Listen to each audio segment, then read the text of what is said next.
అసలు ఈ స్వీట్ ఆలుగడ్డతో చేసినామంటే నమ్ముతారా? నిజమేనండి, ఆలుగడ్డతోనే చేసాం ఈ స్వీట్.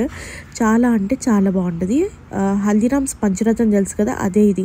వాడు అందులో కొంచెం స్పైస్ వేస్తాడు, మేము అది కూడా వేయమన్నమాట. ఇది ఓన్లీ మొత్తం స్వీట్గానే.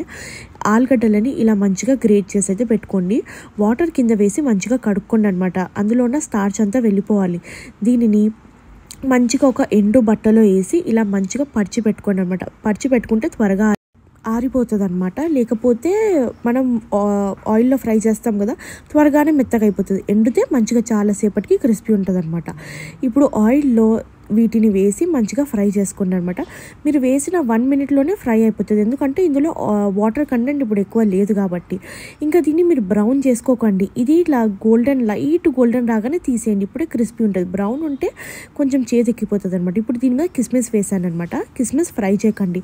సెకండ్ బ్యాచ్ కూడా ఫ్రై చేసి దీని మీద వేసి ఇప్పుడు ఇందులో షుగర్ వేస్తున్నాను అనమాట. షుగర్ పౌడర్ వేయకండి, షుగర్ అలానే వేయండి. కొంచెం షుగర్ ఎక్కువ పడుతుంది. నేను ఒక 2.5 spoons షుగర్ వేసుకున్నా. ఇంకా ఆ ఆయిల్లోనే డ్రై ఫ్రూట్స్ ఫ్రై చేసి వేసేసాను అనమాట. ఇప్పుడు దీన్ని అంతా మిక్స్ చేసుకొని బాగా ఎంజాయ్ చేస్తూ తినండి. నేను చెప్తున్నా, అసలు ఇంత మంచి స్వీట్ ఆలుతో చేస్తారా అని అనుకుంటారు. చాలా అంటే చాలా చాలా చాలా బాగుంటుంది. మా అన్నకైతే బిర్యానీ కంటే ఫేవరెట్. నాకు బిర్యానీ కదా, ఇది నెక్స్ట్. మా అన్నకు అంత ఇష్టం.